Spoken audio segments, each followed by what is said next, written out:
the guard projection. So let's get into it, you guys. So this is the guard projection.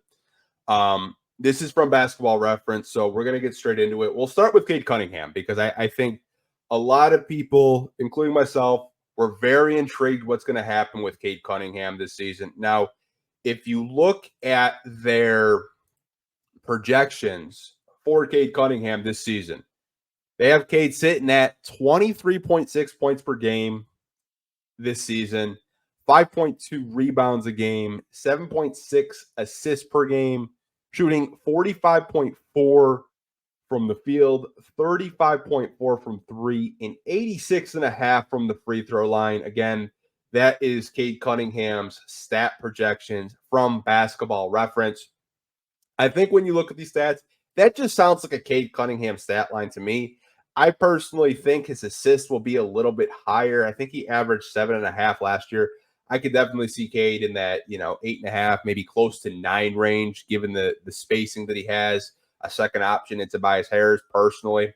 I think his field goal percentage, a little low for my liking. I think he'd be kind of closer to that 48, 49 range. I think 3-point percentage is kind of like, throughout the years where we've seen him. And same with the free throws. Personally, I think, that's a Cade Cunningham stat line if I've ever seen one personally. Wes is in the chat right now. He says 25 and 10.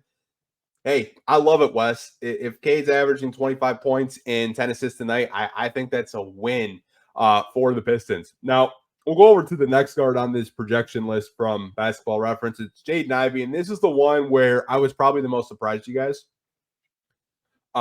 When we look at Jaden Ivey, obviously he had I don't want to say he had a bad season. I think he had obstacles in his way last season, and that was Monty Williams was his biggest obstacle, not getting consistent playing time. But this season, Basketball Reference has his projected stats at 19.5 points a game, 4.6 rebounds, 5.3 assists, shooting 43.8 from the field, 35 from three, and 75.9 from the free throw line. So the reason why I said that I was surprised is I didn't really go into doing these projections and having Jaden Ivey close to 20 points a game. Not to say that he's not capable, because I do think he is capable of scoring 20 points a game, but 19.5 for Jaden Ivey, that would tell me, the Pistons are just, scoring in all cylinders. I think 19.5 for him, like I would consider it a breakout season. Maybe I'm crazy. Maybe I am. But I think 19.5 points for him to me, it would consider a good season. Now, obviously, the assist, I like the 5.3 assist. Maybe you run him in some, backup point guard situations this season. See how he does with the ball in his hands. We saw it in his rookie year. He looked really comfortable kind of playing that lead guard. Maybe you throw him in there as a 6-man at times. Also have him out there with Cade Cunningham, kind of stagger those two. 35% from three. Again, the only thing with Jaden Ivey, and I've told you guys before, it's just consistency with him. If he's consistent, he's a good player. It's just, last year, I think it was more of not getting playing time. That's why he wasn't as consistent. But I think for Ivey, this is actually a pretty good, predictions, if you will, from Basketball Reference. Now, the third guy we're going to talk about is Marcus Sasser. Now, Marcus Sasser's projections from Basketball Reference going into the 2024-2025 season is 16 points a game, 3.7 rebounds, 6 assists, 44.1 from the field, 38.2 from three, and 86.5 from the free throw line. Now, I think Sasser's points a game is a little high because I don't really know where the minutes are going to come from. Now, if he's the backup point guard, then maybe that's where the minutes come from, because the assists are kind of high too, 6 assists a game for Marcus Sasser. I think he has the ability to grow into a point guard, but I think it's going to take more than just one summer league for him to develop into a point guard, if that's what the Pistons' long-term plans are for him.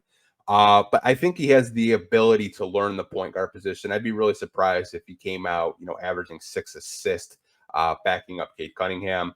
I think the field goal percentage is probably where I would have it. I think the 3-point percentage, again, probably close to that 38 to 40%. When he gets hot, it seems like the ball's going in every time. And 86.5 on the free throw line, I do tend to agree with that. Now, Tim Hardaway Jr., one of the Pistons trades that Trajan Langdon made this past offseason, they have him projected this season in 2024-2025, 18.3 points a game, 4.4 rebounds, 2.4 assists, shooting 40% from the field, 35.8 from three, and 81.6 from the free throw line. Okay, so I think the points are a little bit high. And not to say that Tim Hardaway Jr. couldn't average 18 on this team. He probably could. But I don't know if there's going to be enough opportunities for him to average 18 points a game. I just don't. I think the projections are a little high for Tim. I think I could see him anywhere between like the 14 to possibly 16 range. I think the field goal percentage too is a little bit low. I'd probably have him around the 43 to 45% range because I think he's going to get better quality of shots. Playing, with the second unit, playing with Cade. I think the 3-point percentage is basically where he's been at his entire career. 34 to 35% from three. Free throws don't really have a problem with it. I definitely like that for Tim. I just kind of disagree with the points a game. One of the final guards on this list is Malik Beasley, one of the probably most talked about Pistons as of late.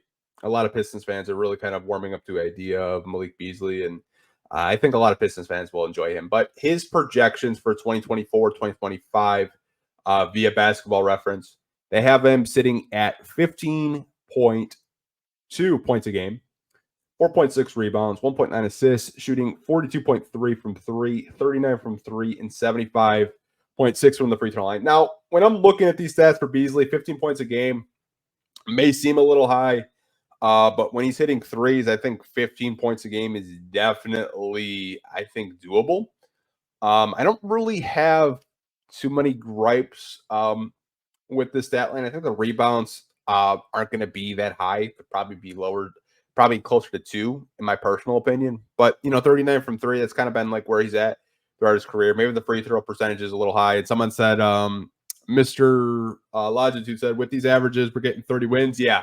When I was doing these, making these in Photoshop for you guys, because I knew this was going to be a bulk of the podcast, I was like, man, if Cade's averaging close to 24, Ivy close to 20, Sasser close to 16, Tim Hardaway 18, Malik Beasley 15. Yeah, that's definitely a 30-win team. But I thought this was a really fun conversation that we could get into. Now, no disrespect towards Wendell Moore. I did not put him in the guard category. Excuse me, cannot talk today. I don't really know where Wendell Moore is going to get the playing time. I personally think you might see him with the Crews quite a bit.